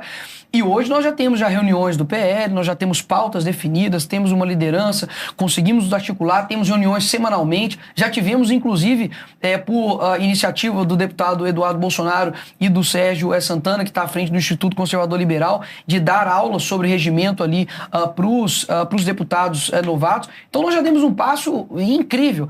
E hoje nós temos inúmeras páginas de informações, nós temos diversos jornais independentes, e naquela época, falo para os senhores que estão nos assistindo, a única página que existia de direita era o Jair alguma coisa. Era alguma coisa 2.0, que começou assim, só de meme, uma coisa assim muito caricata em apoio ao Bolsonaro. Joaquim Teixeira também é um antigo. Mas hoje nós já temos uma condição de chegar em pessoas que nunca tinham ouvido direita e para elas era um tabu falar sobre conservadorismo. Então, eu acho que nós demos um passo importante, estamos caminhando, não chegamos no ideal, mas é necessário ter esse processo. Não dá para você chegar para uma criança, digamos aí, deixa eu ver, nós começamos aí à direita, digamos, em 2018. Nós temos aí 5 anos, né? 5 anos. Chegar para uma criança de 5 anos e falar, opa, vamos correr, ó, tem que estudar geometria aí, você tem que passar de ano e fazer exigências que não cabem para o momento. E você acha que... Desculpa interromper vocês antes de seguir, mas eu só quero honrar um compromisso com a nossa audiência, porque é uma coisa que a gente critica na imprensa e não pode fazer a mesma coisa. O pessoal da produção tá com o vídeo na íntegra, que nós conseguimos só passar um pedaço no começo. E eu queria que a gente passasse ele na íntegra para contextualizar a polêmica, porque o corte sempre capa a mensagem e as pessoas não conseguem avaliar exatamente o que aconteceu. E fazendo só um adendo, a mídia fez questão de cortar o meu discurso, não colocou ele por completo, colocando como se a peruca ela fosse uma forma de ridicularizar as mulheres. Então, inclusive, eu já fiz até um pedido, né, de retratação para essas mídias, para que eles postem o vídeo na íntegra, para que não tenha distorção aí no contexto da minha fala. Produção, pode soltar o vídeo na íntegra aí, por favor. Boa tarde a todos. Hoje, o Dia Internacional das Mulheres, a esquerda disse que eu não poderia falar porque eu não estava no meu local de fala. Então, eu solucionei esse problema aqui, ó. Hoje, eu me sinto mulher, deputada Nicole. E eu tenho algo muito interessante aqui para poder falar. As mulheres estão perdendo o seu espaço para homens que se sentem mulheres. E para vocês terem ideia do perigo de tudo isso, vocês podem me perguntar, qual que é o perigo disso, deputada Nicole? Eu respondo, sabe por quê? Porque eles estão querendo colocar uma imposição de uma realidade que não é a realidade. Eu, por exemplo, posso ir para a cadeia, deputado, caso eu seja condenado por transfobia. E por quê? Porque eu xinguei, porque eu pedi para matar? Não, porque no Dia Internacional das Mulheres, há 2 anos, eu parabenizei as mulheres XX. Ou seja, na verdade é uma imposição. Ou você concorda com o que eles estão dizendo, ou caso contrário você é um transfóbico, homofóbico e preconceituoso. E aqui eu não estou defendendo o meu umbigo, a minha liberdade. Eu estou aqui para poder dizer que eu estou defendendo a sua liberdade. A liberdade, por exemplo, de um pai recusar de um homem de 2 metros de altura, um marmanjo, entrar no banheiro da sua filha sem você ser considerado um transfóbico. Liberdade das mulheres, por exemplo, que estão perdendo o seu espaço nos esportes, estão perdendo o seu espaço até mesmo em concurso de beleza, senhores. E pensa só isso, uma pessoa que se sente simplesmente algo, impõe isso para você. A Apple, por exemplo, hoje ela está homenageando no Dia das Mulheres um homem que se sente uma mulher, que inclusive é um ativista da obesidade. A Hershey's, por exemplo, também colocou um homem que se sente uma mulher na propaganda das mulheres. Então aqui eu vou tirar porque eu sou gênero fluido, e aí eu volto aqui para o Nicolas, homem aqui, para poder dizer o seguinte: mulheres, vocês não devem nada ao feminismo. Pelo contrário, o feminismo que exalta mulheres que nada fizeram pelas mulheres. Simone de Beauvoir, que em 77 assinou uma frente pela legalização da pedofilia, e a esquerda fica em silêncio isso, e tenta ficar impondo para as mulheres que ser corajosa, ser brava, ser uma pessoa de virtudes, isso é um monopólio da esquerda, isso é uma mentira. Isso não é monopólio do feminismo, isso é algo humano. Ser corajoso não cabe só às feministas, pelo contrário. Maria, Ruth, Esther, todas essas mulheres são deixadas de lado pelo feminismo. Então, mulheres, retomem a sua feminilidade, tenham filhos, amem a maternidade, formem a sua família, porque dessa forma vocês colocarão luz no mundo e serão, com certeza, mulheres valorosas. Por fim, parabéns, mulheres. Sem vocês nós não seríamos nada. Obrigado, presidente. Senhoras e senhoras, voltemos. Melhor. É importante mostrar na íntegra, né? Muitas vezes o debate fica só em cima de algum trecho, mal cortado, ou às vezes tem alguma malícia. Então, hoje em dia está tudo disponível, a informação está aí na internet. Por isso que a gente fez questão de mostrar desde o início da fala até o final, para você entender realmente o que aconteceu. E no início da entrevista a gente já explorou bastante esse assunto. Henrique. Você está fazendo justamente aí um retrospecto da evolução da direita e mostrando que hoje já começam os primeiros passos de amadurecimento, mas ainda assim é jovem. Mas no meio desse caminho tem um 8 de janeiro. Né? E aí tem várias análises, né, que têm sido feitas. E uma delas é de que a direita incorreu nesse erro por falta de maturidade, eventualmente por falta de liderança. Você tem algum pensamento sobre isso? Claro, eu vejo que aquele momento ali, tiveram pessoas que no calor do momento entraram ali naqueles atos ali, né, de vandalismo. E muito por conta, acredito que de um sentimento de um imediatismo, ou seja, precisamos mudar o Brasil, vamos tomar aqui o espaço, e assim espaço físico, que nós vamos tomar o espaço do poder. E as pessoas confundem, né? O poder nominal realmente com o verdadeiro poder. A gente viu que mesmo durante, né, o Bolsonaro sendo o presidente da República, o poder não se restringe ao poder do executivo. Né? As universidades, meios de produção, meios culturais continuaram com o seu poder e crescendo ainda. E eu estive tanto na Colmeia, que é o presídio feminino, onde está ali retidas as mulheres do dia 8, e também anteontem estive na Papuda, que estão ali o presídio, né, masculino. E eu fui lá e deixei algo bem claro. Eu falei, olha, eu sou uma pessoa de direita, sempre tive essa linha e sempre vou manter. Cometeu, tem que pagar. Então, quem cometeu, quebrou o patrimônio público, quem invadiu, quem realmente for um criminoso aqui, não me importa sua comida que você está comendo, não importa se você está sendo bem tratado, eu não estou nem aí, porque é assim que eu trato criminoso, ponto. Agora, o que eu vi lá dentro foi algo completamente diferente. Eu perguntei, por exemplo, eu fui em 4 celas de mulheres, cada um mais ou menos com 80 mulheres dentro. Perguntei, quem aqui, por gentileza, levanta a mão, que chegou depois em Brasília dos atos de vandalismo que aconteceu ali na Praça dos Três Poderes. 80% levantaram as mãos. Quem aqui nem estava na Praça dos Três Poderes, estava no QG? A mesma quantidade de mulheres levantaram a mão. Quem entrou no ônibus e nem sabia que estava sendo levada para o presídio? Um monte de mulheres levantaram a mão. Tem mulheres lá dentro que estão com máquina de oxigênio lá dentro. Tem uma mulher lá que ela foi descoberta, o câncer dela, dentro da cadeia. Tinha uma mulher, se eu não me engano, de mais de 60 ou 70 anos lá dentro, presa, sem nenhum contato com seus familiares, há quase 1 mês e meio, 2 meses, completou agora dia 8 de março. E lá na Papuda, eu conversei com 2 pátios de homens, contendo 300 em cada um, e um homem lá, a mulher, a mãe dele morreu, e ele não teve a oportunidade de sair para poder ir no velório de sua mãe. E assim, o Lula, por exemplo, quando ele estava preso, o seu neto morreu e ele teve essa oportunidade. E com razão. Acredito que a pessoa deva ter o tempo de luto dela ainda assim ali preso e visitar, né? Só que não foi concedido para esse homem que foi colocado 11 tipificações criminais nele sem individualização da pena. Todas as pessoas que foram presas nos atos dia 8 não teve individualização da pena, repito. E esses 11 tipificações penais, dentre os 11, 4 são de leis do terrorismo. Tem ali dentro, por exemplo, mão armada, sendo que as pessoas não estavam nem usando armas. Ou seja, são muitas coisas que precisam ser apuradas. E eu disse para todos eles, é necessário trazer a CPMI, porque dessa forma a gente vai poder inquiri-los, vai poder chamá-los, para o Brasil ouvir da boca deles. Ficou uma coisa é o Nicolas Ferreira falando. Outra coisa eu esqueci o nome do rapaz, não sei se é Guilherme, se é Ricardo, mas a família dele inteira tem aquela doença dos ossos de vidro.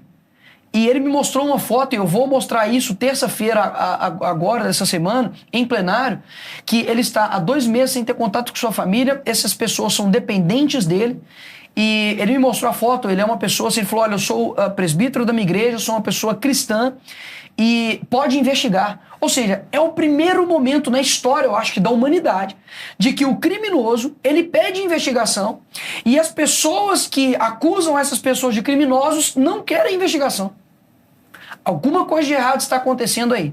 E, inclusive, a gente viu agora, para finalizar, a questão do Capitólio, que saiu depois de 2 anos, as imagens internas dali, mostrou um homem que foi o mais simbólico ali, né? Que estava, inclusive, utilizando ali um chifre e colocando ali a roupa com as cores dos Estados Unidos, de que ele entrou livremente no Capitólio, resguardado por 2 homens ali policiais, passou por uma barreira de policiais e absolutamente ninguém disse nada. Isso 2 anos depois do acontecido. Ou seja, algo precisa ser esclarecido. Você acha que a CPMI sai? Acredito que sai. Porque já tem as assinaturas, mas tá Acredito que sai, acredito que semana que vem a gente já tem uma novidade com relação a isso, tá?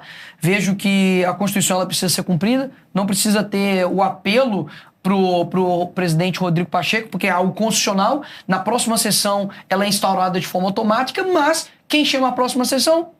Adivinha? Pacheco. O presidente do Senado. Então acaba que ele retém esse poder de negociar. Mas algum momento vai ter que chamar para algum momento tem que ser chamado. Uma coisa... Sim, espero que sim. Agora, a composição da própria CPMI e dos membros também é feita por presidente do Senado. Ou seja, acredito que será uma batalha muito grande. Sei que podem, inclusive, ter pessoas ouvindo aqui que sejam um dos familiares das pessoas que estão lá dentro. Falo isso para eles e repito aqui para todos vocês. Não somos super-heróis, não tenho soluções e deixei bem claro para eles. Hoje, infelizmente, não existe mais conhecimento jurídico. Há relacionamento jurídico. Por isso que está acontecendo todas essas excessos jurídicos e a gente fica de mãos atadas. Ah, mas vocês foram eleitos para poder nos representar. Tudo possível que está ao meu alcance e ao alcance dos deputados nós estamos fazendo. Que é instaurar a CPMI, coletamos assinaturas, inclusive ressalto o nome aqui do deputado André Fernandes, que foi atrás das assinaturas, coletou inclusive até para mais, e esse é o nosso único recurso. Então, qualquer cobrança além disso realmente é injusto. Nicolas, uma curiosidade. Porque realmente me intriga, no sentido de curiosidade, essa questão de não querer abrir a CPMI, que é uma coisa que me parece que, nesse contexto, um governo Lula se beneficiaria de uma investigação da invasão do dia 8 de janeiro, a princípio. Então, qual é o argumento que circula dentro da Câmara daqueles que não querem assinar? O que tem sido dito nos bastidores para ser contra essa CPMI? Qual é a argumentação? Olha, o que eu ouvi do governo petista é que eles estavam extremamente preocupados porque isso poderia acarretar uma responsabilização do ministro da Justiça, Flávio Dino.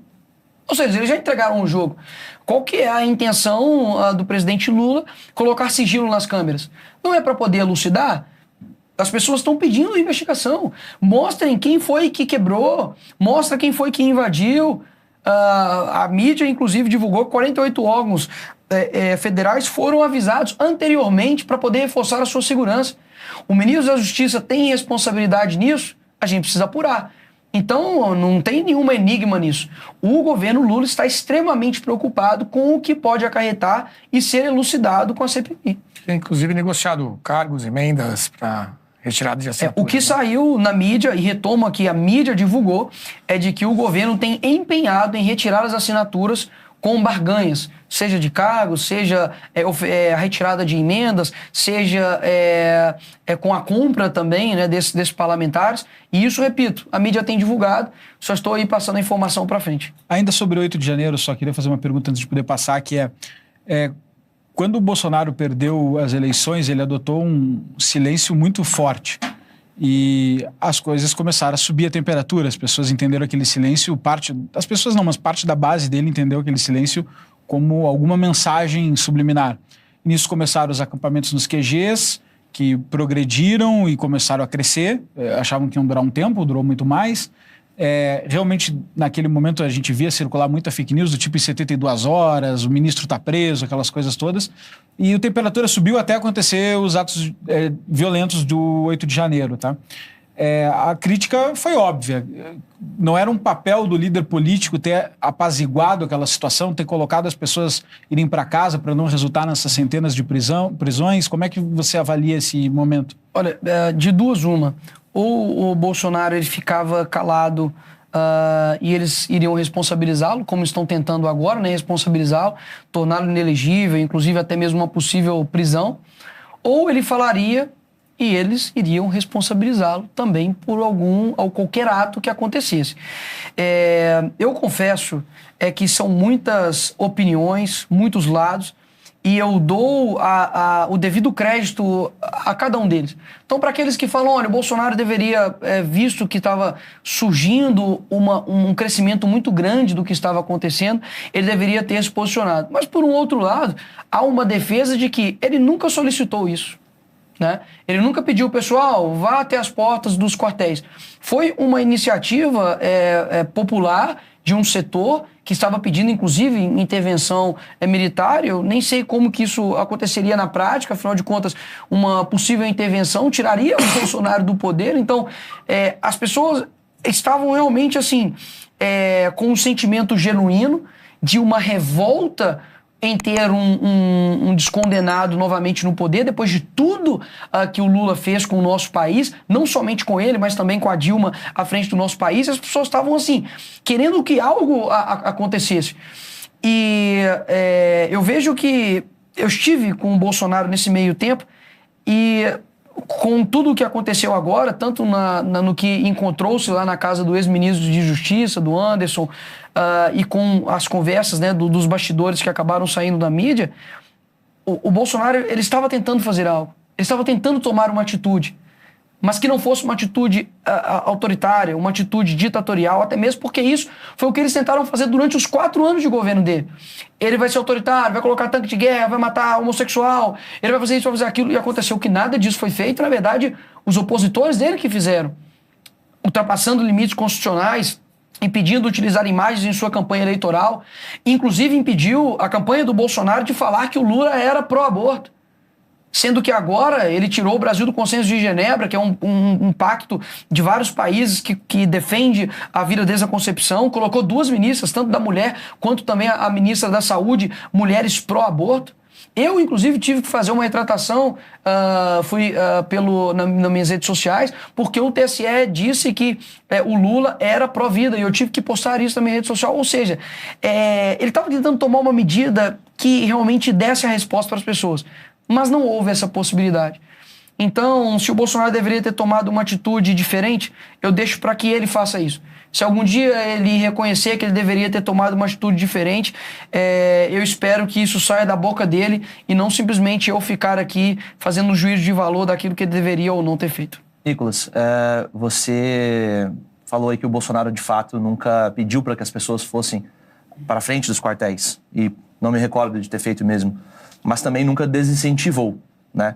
Você usou aí do argumento de que se ele não falasse nada, as pessoas acusariam, como parte de alguns setores da empresa tem feito, mas se ele tivesse falado, ele também seria responsabilizado. O que você quer dizer com isso? Porque não me parece um pouco plausível, assim, se ele tivesse aparecido, vamos fazer esse exercício, tivesse aparecido, desmobilizado as pessoas, saiam de frente dos quartéis, perdemos a eleição, aceitaremos o resultado e voltaremos daqui 4 anos. Qual seria o cenário que você pensa que ele poderia ser responsabilizado de alguma forma? Olha, é uma possibilidade, inclusive acredito que eu sou adepto a ela, mas eu não acredito que aquelas pessoas elas estavam mais ali seguindo digamos, pelo Bolsonaro. Do tanto que muitas pessoas, inclusive, estavam revoltadas com o próprio Bolsonaro. Você acha que tinha chance até de ele pedir? Eu acredito que tinha a enorme chance de, mesmo ele solicitando das pessoas saírem dos quartéis, as pessoas tomarem medidas e dizer, não é pelo Bolsonaro que nós estamos fazendo isso. Nós estamos fazendo isso porque nós somos patriotas, nós queremos um país diferente. E foi se colocado uma situação do bode, né? O professor Olavo de Carvalho dá essa história, digamos assim, uma analogia muito boa para poder elucidar isso. Você está numa sala vazia, uma pessoa entra, coloca um bode e sai. E depois, se você cuida desse bode, a pessoa fala, poxa, por que você está metendo a mão no meu bode? Não é seu. Se você não cuida dele, a pessoa fala, por que você não cuidou do meu bode, seu insensível? Por que você não tomou a ação? Então, ele poderia ter tomado a medida que for, ainda assim cairia nas costas dele essa responsabilização. E só para finalizar, isso foi muito visto, não precisa falar o que aconteceria, porque isso aconteceu durante a pandemia. Durante a pandemia, ele disse, pessoal, nós precisamos deixar as pessoas trabalharem, caso contrário, elas vão morrer de fome. E qual foi o discurso da esquerda? Fique em casa e a economia a gente vê depois, porque a vida é mais importante do que a economia. E o que aconteceu? A economia veio.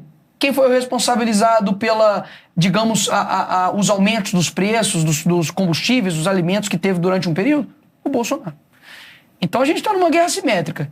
Não dá para poder a gente jogar o jogo com as regras da esquerda querendo ganhar. Você falou de pandemia, sempre se comenta que o problema na pandemia, da condução da pandemia, foi a comunicação. Claro, alguns comentam que foi um problema genocida, etc, etc, mas, de certa forma, a direita, quando faz a autocrítica, entende que existia uma postura positiva, decisões positivas, mas uma comunicação errada.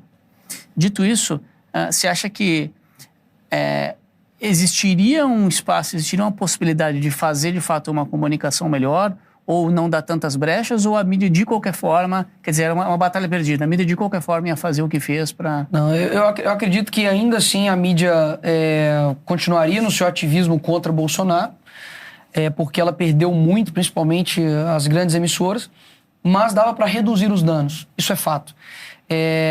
O próprio presidente Bolsonaro, nos podcasts que ele estava fazendo no segundo turno, ele se arrependeu, ele reconheceu que algumas falas foram imprecisas, foram infelizes, mas a gente percebe que frases infelizes não são um monopólio somente de um lado. Você vê no mesmo período o presidente atual, Lula, dizendo que graças a Deus pelo coronavírus, que aí dessa forma as pessoas reconheceriam, né, ali o instrumento Estado. Ou seja, o que ele estava querendo dizer com aquilo dali? Que graças a Deus que teve o coronavírus. E a mídia simplesmente abafou esse lado porque era uma pessoa de esquerda falando. Mas acredito que dava para ter reduzido, sim, os danos. Acho que a eleição em si são muitas nuances que chegou a esse resultado. Eu, inclusive, não posso falar contra o processo eleitoral, porque, caso contrário, eu tomo uma multa de 100 mil aqui ao vivo, e aí a Brasil Paralelo vai ter que pagar isso aí por mim. Mas eu vejo que a condução não foi leal. Eu vejo isso pelas decisões que foram tomadas pelo tribunal e acredito que é uma soma de fatores essa perda dessa eleição agora. Espero que a gente aprenda, que a gente amadureça, para que no futuro próximo a gente consiga retomar o país e tirar das mãos aí dessa esquerda. Quero mudar de pauta e falar de treta interna agora. Treta interna, vamos. Racha na direita, né? Então, digamos que essa nova direita surgiu um pouco desorganizada, estava todo mundo unido, mesmo que fosse uma coisa meio provisória, para remover o PT do poder, tirar Dilma, etc. Bolsonaro entrou, você já mencionou racha no PSL, mas teve outros rachas na base de influenciadores. Você protagonizou debates com Nando Moura, tretas em Twitter, etc., né? E vejo que vocês se bicam até hoje nesse sentido, né? Então, numa eleição tão apertada, de 2 milhões de votos, certo?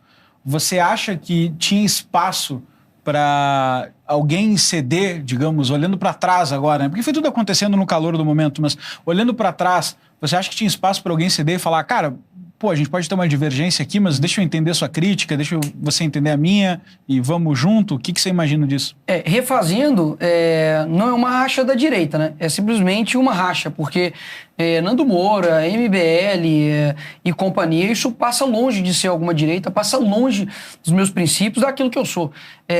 E começando, né, pelo Nando Moura, por mais inexpressivo que ele seja, irrelevante, eu fiz questão de ir até o debate porque foram séries e séries e séries de ataques, de ofensa, e foi a mesma estratégia que ele utilizou, né? Ele me chama para o debate, se eu recuso, eu sou covarde. Se eu vou até lá, eu sou uma pessoa que não sabe debater, ele sai por cima, mantendo a posição ali calma, né? E uma pessoa que durante o debate dizendo que a vontade dele era bater em mim, né? Enfim, essas nuances, né, que acontecem aí... Desculpa interromper, por que vocês têm essa treta? Pode me contextualizar, por favor? Não, foi o seguinte, Na viagem de Dubai que eu fiz, o presidente Bolsonaro me convidou, sem pagar um centavo da minha viagem, utilizei o meu próprio salário para poder ir até uma missão oficial.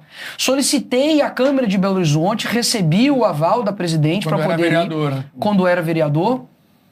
E simplesmente, tanto o Nando, tanto o MBL, quanto inclusive o Danilo Gentili, jogaram a narrativa de que eu estava usando dinheiro público para ir até Dubai, de que o Bolsonaro teria, inclusive, pagado as minhas despesas, ido no avião do Bolsonaro. Enfim. O que tinha em Dubai? Era a Expo Dubai, a maior exposição do mundo que existe. E fui lá, inclusive, para poder prestigiar uma oficina que tinha do Brasil, mostrando as questões ali do nosso país e também dos outros países. Assim, via um avanço tecnológico lá, por exemplo, no plataforma da Rússia, dos Estados Unidos, assim, coisas absurdas que eu vivi lá dentro. Mas também imagino que era uma estratégia política do Bolsonaro, com um forte apoiador da base, com popularidade, de subir um pouco a sua carreira também, imagino. Não, posso ser sincero, não foi. Foi algo realmente assim, poxa, ele está indo para Dubai, vai ter exposição, acho que vai ser uma oportunidade de aprendizado, então vamos lá conhecer, o presidente me convidou e eu fui. Então assim, o argumento utilizado para me atacar era que eu estava usando o meu dinheiro. E aí eu falei, horas, se eu não puder usar o meu salário, eu vou ter que cobrar o quê? Vou ter que cobrar o policial, porque ele é servidor público também. Eu vou ter que cobrar o bombeiro. Opa, ô policial, o que você comprou aí? O argumento é que o seu salário é fruto de dinheiro público. Exato, só que é uma falta de capacidade intelectual tão grande que ele não compreende que o salário, ele não é público, o salário ele é do servidor, horas. Você não consegue, o público que te paga, né, o pagador de impostos, ele não vai ditar aquilo que você vai gastar. Imagina, eu falar pro deputado, seu salário aí, quanto que você gastou comprando frango para sua casa, hein? Ah, você alugou aí, você assinou Brasil Paralelo. Não, peraí, você tá gastando dinheiro com o quê? Então, assim, é um argumento tão esdrúxulo. Mas eu fiz questão de ir até lá porque eu sabia que eu poderia alcançar pessoas do lado dele que estavam enganadas e ele não iria tirar uma pessoa do meu lado. E foi exatamente isso que aconteceu. Mas nesse momento não dá para levantar o telefone? E olha que a gente já se envolveu numas tretas também, a gente tenta não dar muita voz para isso, mas não dá para levantar o telefone, ligar pro cara e dizer, pô, olha só, não sei, eu tô pegando o pé do Nando porque foi o debate que eu vi, tá? Mas olha só, Nando, não foi bem isso que aconteceu, deixa eu tentar te explicar, etc. Acho que não vale a pena a gente brigar. Isso acontece com pessoas, de fato, que são aliadas, que estão no mesmo espectro que a gente. Vamos lá. Numa eleição que você tem de um lado Lula, um condenado, um criminoso, uma pessoa que tem condenações de lavagem de dinheiro, de corrupção passiva, e de um outro lado, vamos lá, tem um qualquer. A escolha é muito simples, é o qualquer. E quando você se coloca numa posição de neutralidade perante isso, para mim ele é pior do que o da esquerda, porque a esquerda tem posição. Agora, qual que é a tática, por exemplo, do MBL? O Bolsonaro está fortalecendo a volta da esquerda. O que irei fazer? Me aliar à esquerda para poder tirar o Bolsonaro e a esquerda voltar. Isso não faz sentido nem para uma criança de 6 anos de idade. Você se aliar à esquerda, pedir impeachment do Bolsonaro para isso. Então vamos lá. Eles conseguem se aliar com pessoas que têm pontos extremamente divergentes, que é a esquerda, mas não conseguem se aliar em uma eleição que está valendo algo muito importante, que é a presidência da República, com pessoas que têm mais convergência do que eles. O MBL ele era um movimento muito reconhecido, muito credibilizado no Brasil inteiro. Inclusive o atual deputado Kim Kataguiri era uma pessoa que era cogitada a ser presidente da República, uma pessoa que era um jovem que inclusive detinha a minha admiração. Mas a raiva que eles começaram a levantar contra mim foi porque eles viram que eles entraram em total descrédito. A vontade do poder acima de todas as coisas para poder fazer com que o Kim seja um futuro presidente, para que o MBL tome domínio das pautas, fez com que eles perdessem a essência, que talvez nunca também tiveram, afinal das contas. Ai de mim se algum dia vaza um áudio meu dizendo que elas são fáceis porque são pobres. Ai de mim se algum dia, em algum congresso meu, eu clamar um vai tomar para algum opositor meu. E eles fizeram isso no Congresso do MBL, com a presença, inclusive, de Sérgio Moro, com Nando Moura, com vários políticos. Ou seja, afinal de contas, o que o MBL quer? O que essa galera que me ataca quer? Porque eles vão de galho em galho buscando poder. Ou seja, abraçaram Dória, abraçaram Moro, abraçaram o Maia no começo, nos acusando de centro, mas eles estavam juntamente ali com o Maia, pediram o impeachment do Bolsonaro, fortalecendo a esquerda, levantando o dedo ali junto com Érica Cocai, com Jandira Fegari, pessoas que têm o mesmo foice e martelo que mataram milhões de pessoas na humanidade inteira. Aqui na Avenida Paulista fizeram uma manifestação em setembro que contou com a presença de deputados do PSOL. Então, assim, afinal de contas, qual é a estratégia desse pessoal? Então, eu sou muito franco com aquilo que eu acredito, com aquilo que eu desejo para as pessoas, e eu posso errar por excesso, mas eu não vou errar por omissão, não. Ô, Nicolas, a gente recebeu algumas pessoas, né, que participaram do governo, participaram de militância, nessa cadeira que você está sentado hoje. E foi quase que um consenso de que o governo não conseguiu, nesses 4 anos, avançar com as propostas conservadoras que foram a grande base ali da campanha do Jair Bolsonaro, né? Por que você acha que isso aconteceu? E uma segunda provocação. O Bolsonaro teve 2 indicações para o STF, né? Esperava-se de que ele mantesse uma linha ideológica conservadora nas suas indicações. Isso não aconteceu. Por quê? Olha, as pessoas precisam compreender que político não é dama. Ele é um xadrez, não é um 4D de algo que você para e fala, meu Deus, você precisa ser um gênio da política para poder compreender o que está acontecendo. Mas é complexo. Eu vou dar um exemplo meu, tá bem? Quando as pessoas olham alguns projetos de lei, ou se não olham os diálogos que existem ali dentro da Câmara, elas não fazem ideia de como é o jogo político. Então, a indicação do ministro do STF, que fica ali quase que vitalício, né? Só sai quando tiver determinada idade, a quantidade de pormenores que existe até achar um nome é gigantesco. Você tem pressões de partidos, então há ali uma pressão para que você não vai colocar ali tal fulano para ser ministro, então nós vamos retirar então o nosso apoio para aquela projeto de lei sobre as armas. Você vai colocar isso aqui, então sabe o que nós vamos fazer? Nós vamos caçar o seu deputado por isso e aquilo. Então o jogo político em Brasília é absurdo. Assim, para coisas pequenas, um projeto talvez que não tenha nada demais. Eles conseguem fazer daquilo dali um mercado de negócio, uma bancada ali de favores e trocas.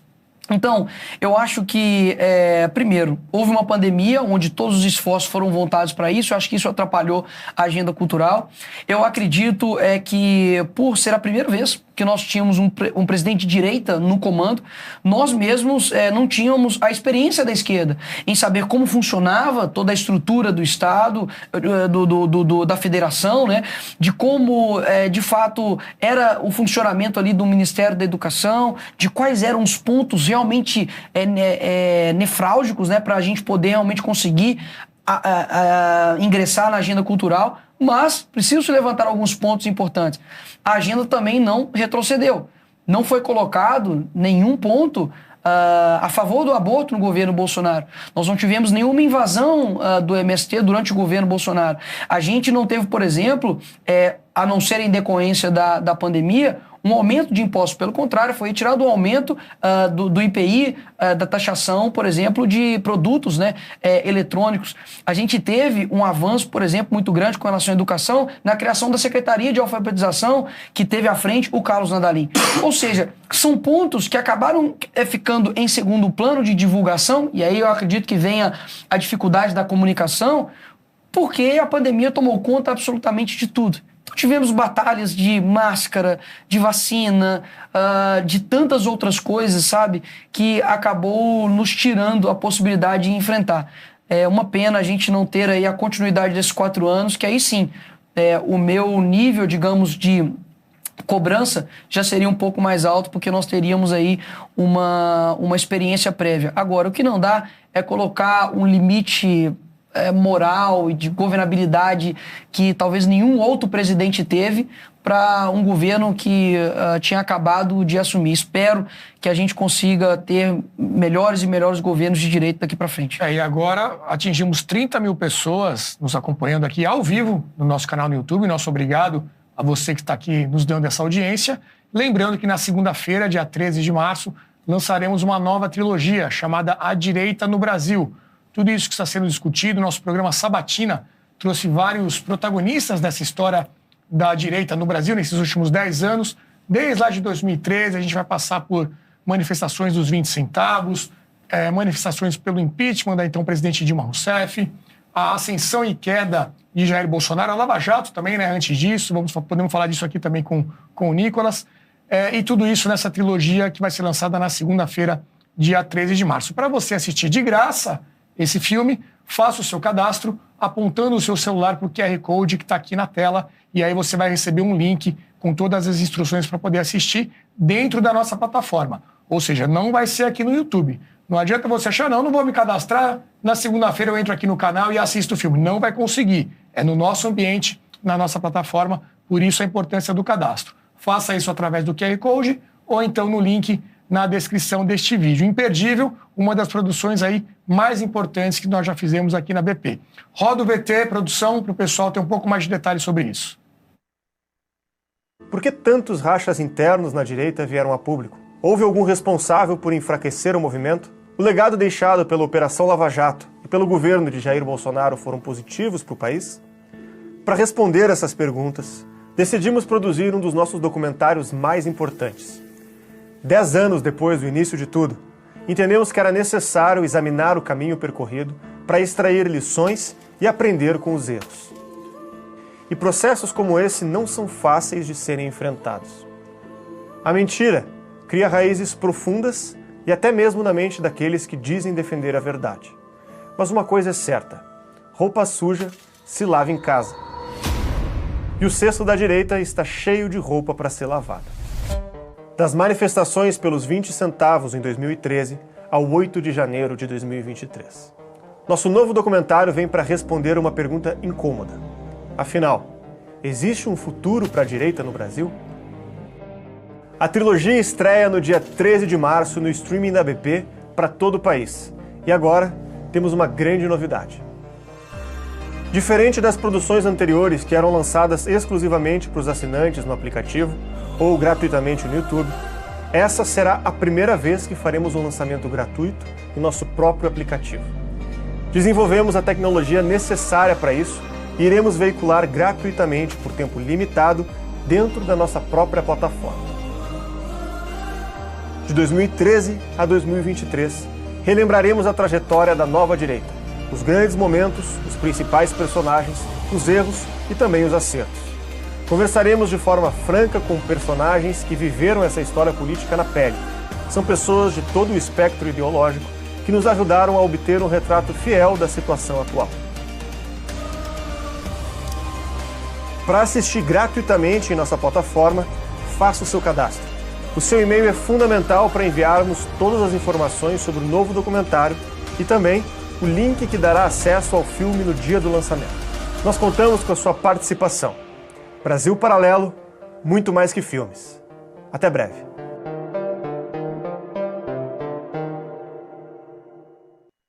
Lembrando que você tem até este domingo para fazer o cadastro, senão não vai conseguir assistir gratuitamente esse lançamento na segunda-feira, dia 13, os 3 episódios, hein?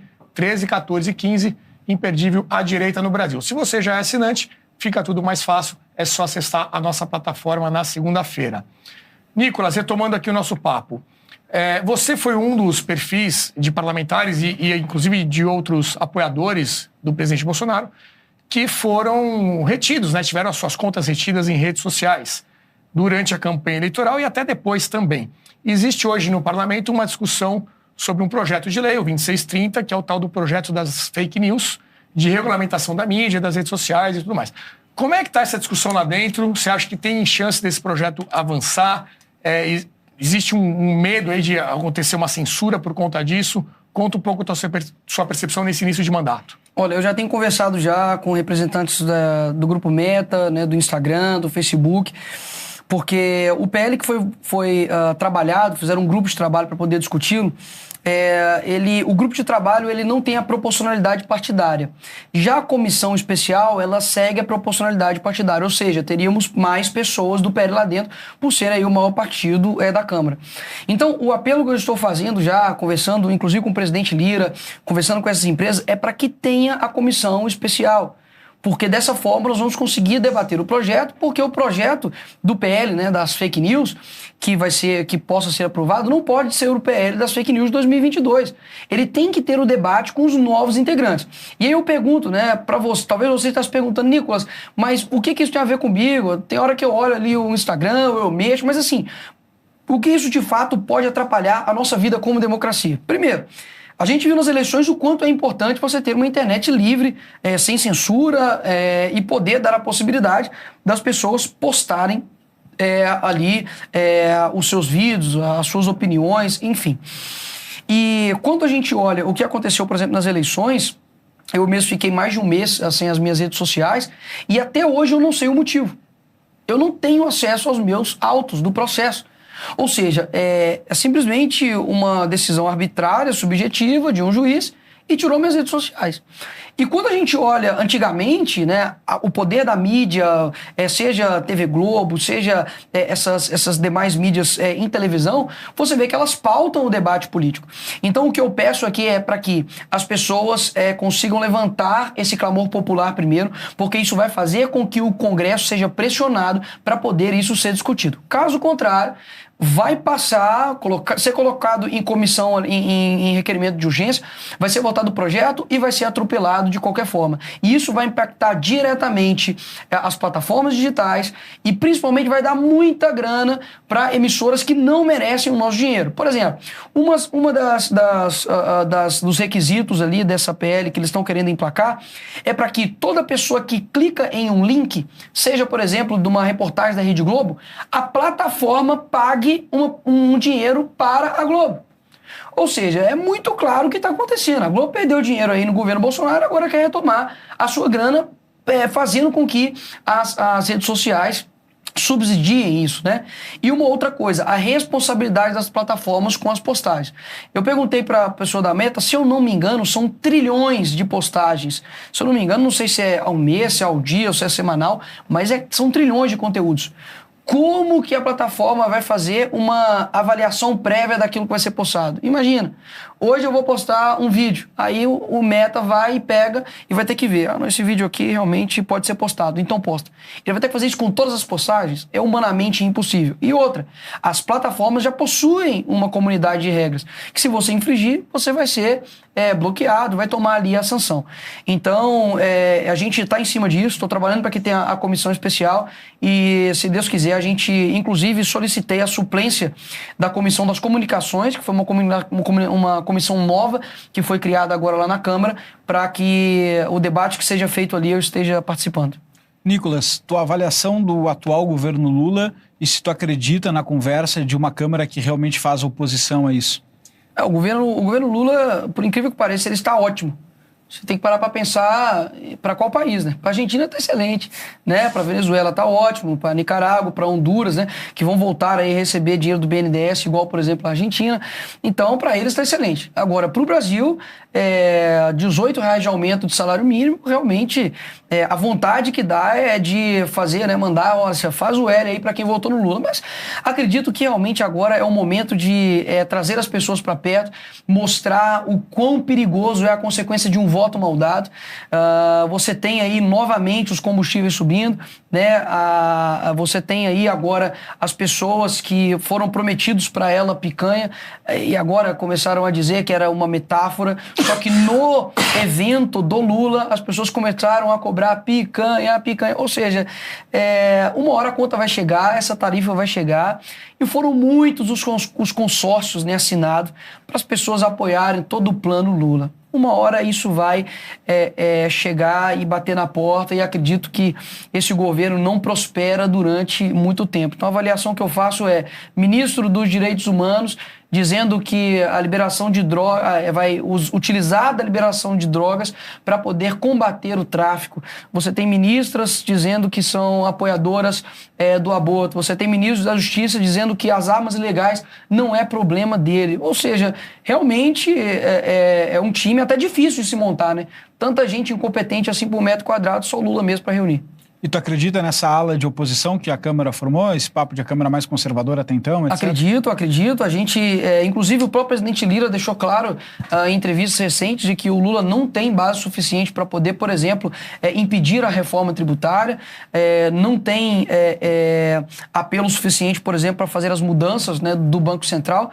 Ou seja, eu acho que a gente vai conseguir fazer uma oposição firme, inteligente, e peço, né, para que as pessoas não subestimem o poder da fala.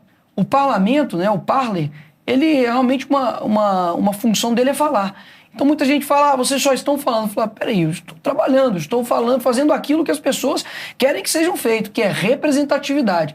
Óbvio que muitos querem colocar uma moldura daquilo que é o melhor deputado. Você tem que ser igual o fulano de tal. Pessoal, é como se nós fôssemos um corpo. Por exemplo, a deputada Ana Campanholo, ela é excelente, por exemplo, na fala de feminismo. Eu deixo para ela falar. Não é todo mundo que tem que ter a mesma capacidade de falar sobre feminismo. Nós temos várias pessoas hoje no Congresso que falam a respeito, por exemplo, da segurança pública, como o Cabo Gilberto, o delegado Caveira, o próprio Eduardo Bolsonaro, o Paulo Bilinski, você tem o Marcos Polon, pessoas que vão falar da segurança pública com maior teor. E eu deixo para que eles falam a respeito disso. Então, assim, as pessoas precisam compreender que os métodos de cada um é diferente. Não precisa ficar fazendo comparações de aquele é melhor, aquele é pior. Não. Desde que esteja fazendo o seu trabalho, indo até Brasília, representando e não ficando fazendo como os deputados de esquerda geralmente fazem, né? Utilizando o avião da FAB para poder ir em leilão de cavalo, né? Para poder usar dinheiro do orçamento secreto para poder asfaltar fazendas próprias. Eu acredito que a gente está aí no caminho certo. Nicolas, ao mesmo tempo que existe um certo consenso de que muita coisa ficou travada no governo, existe o consenso de avanço na área da economia, sob liderança ali do Paulo Guedes, com uma mentalidade liberal. Sim. O quão habituado você está à doutrina liberal, aos autores liberais, às ideias de liberdade econômica, de livre mercado, etc.?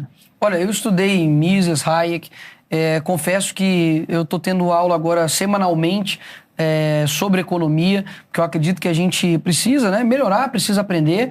E eu vejo que foi incrivelmente acertado, sabe, a decisão do presidente Bolsonaro com relação ao Paulo Guedes, diferentemente agora do Lula, que colocou o Haddad, que confessou que ele fez um mês ali, né, de economia, e para ele não sabe muito sobre economia, agora é o nosso ministro da Fazenda.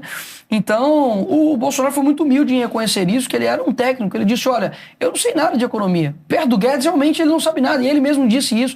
Então, eu não espero, né, me tornar um economista a ponto, né, de me intitular o titular dessa pauta, mas eu creio que como parlamentar é uma pauta super importante.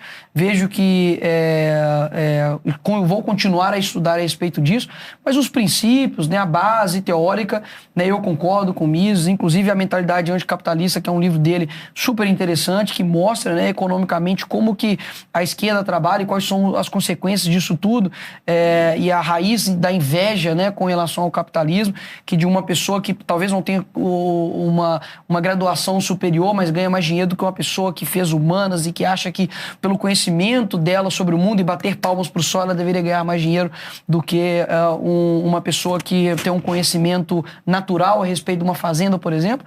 Então, eu continuo, né, aprendendo a respeito desse tema e para contar comigo com relação a isso. Inclusive, faço aqui até um adendo, que eu já vou anunciar isso. Eu fiz um projeto com relação a punir as pessoas que aumentam, né, o valor dos preços abusivos durante calamidades públicas. Recebi várias críticas, né, de vários liberais.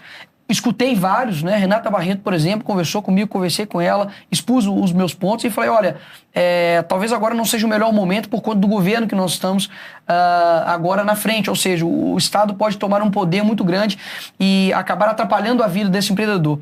E eu vi que saiu uma matéria, que isso tudo foi gerado através de uma matéria da Globo, que diz que estava vendendo-se o litro d'água por R$93. Depois saiu um vídeo, não sei a veracidade dele, mas me parece verídico, de que a moça falou, olha, isso é uma mentira, na verdade foi uma confusão o que eles fizeram e jogaram isso na mídia para poder ganhar repercussão. Então eu realmente avaliei, né, retirá-lo de pauta para que, em um momento oportuno, tendo, né, um Estado que seja mais adepto aos nossos valores e não um Estado que preza pelo Estado maior, né, e o Estado interventor, não corra o risco de prejudicar a iniciativa privada e o empreendedor. Então, assim, é mais uma medida, né, que eu vi de querer ajudar, mas que eu vejo que agora talvez não seja o time timing de tudo isso.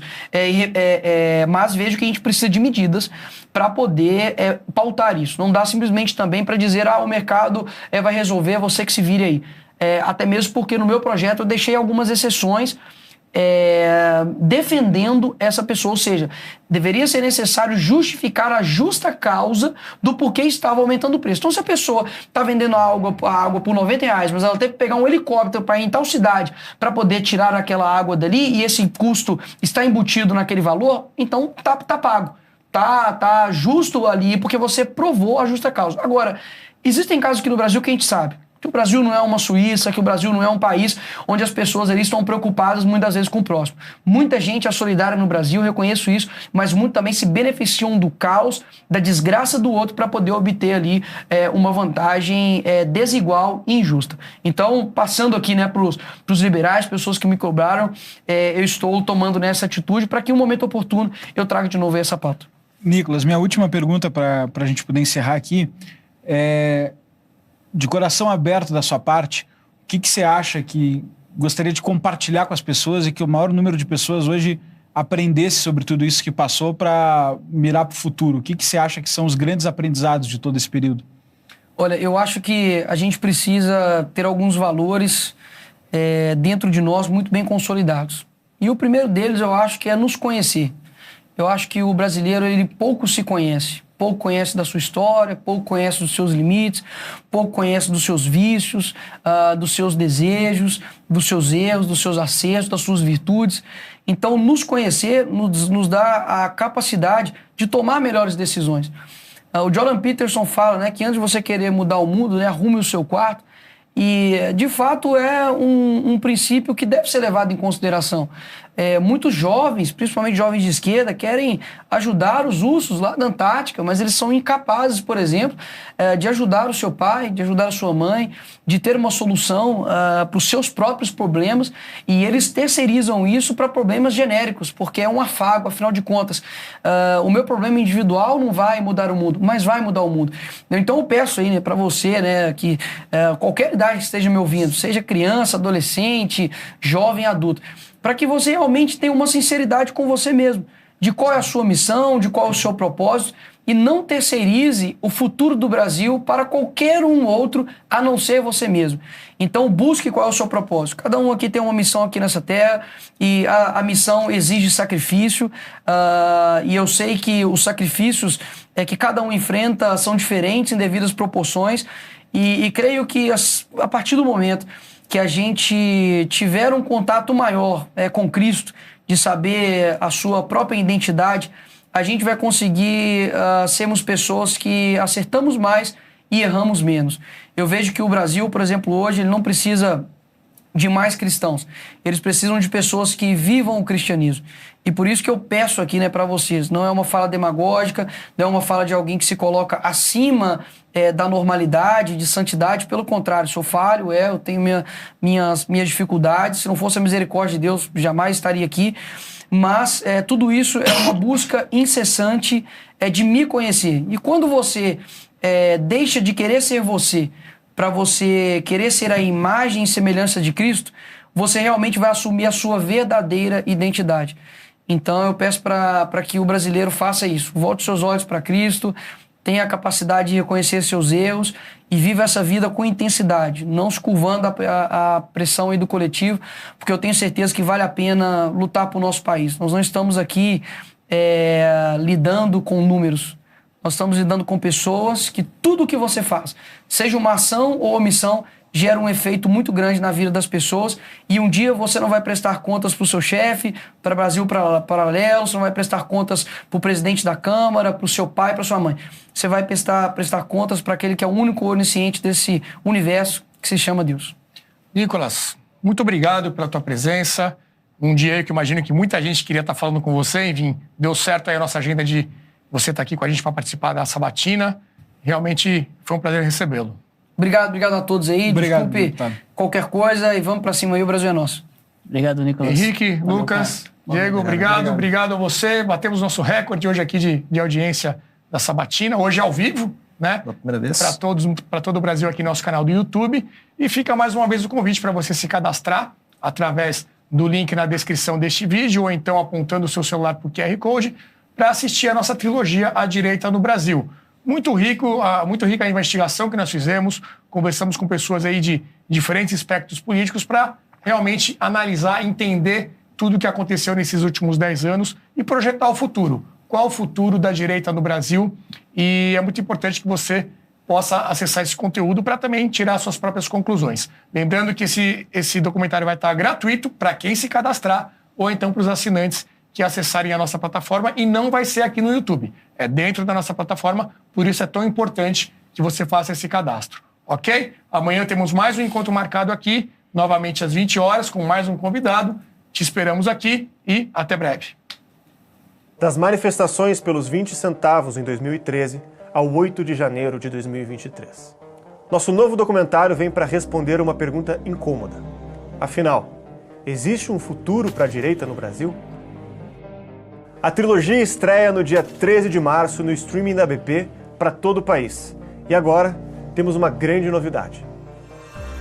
Diferente das produções anteriores que eram lançadas exclusivamente para os assinantes no aplicativo ou gratuitamente no YouTube, essa será a primeira vez que faremos um lançamento gratuito no nosso próprio aplicativo. Desenvolvemos a tecnologia necessária para isso e iremos veicular gratuitamente por tempo limitado dentro da nossa própria plataforma. De 2013 a 2023, relembraremos a trajetória da nova direita, os grandes momentos, os principais personagens, os erros e também os acertos. Conversaremos de forma franca com personagens que viveram essa história política na pele. São pessoas de todo o espectro ideológico que nos ajudaram a obter um retrato fiel da situação atual. Para assistir gratuitamente em nossa plataforma, faça o seu cadastro. O seu e-mail é fundamental para enviarmos todas as informações sobre o novo documentário e também o link que dará acesso ao filme no dia do lançamento. Nós contamos com a sua participação. Brasil Paralelo, muito mais que filmes. Até breve.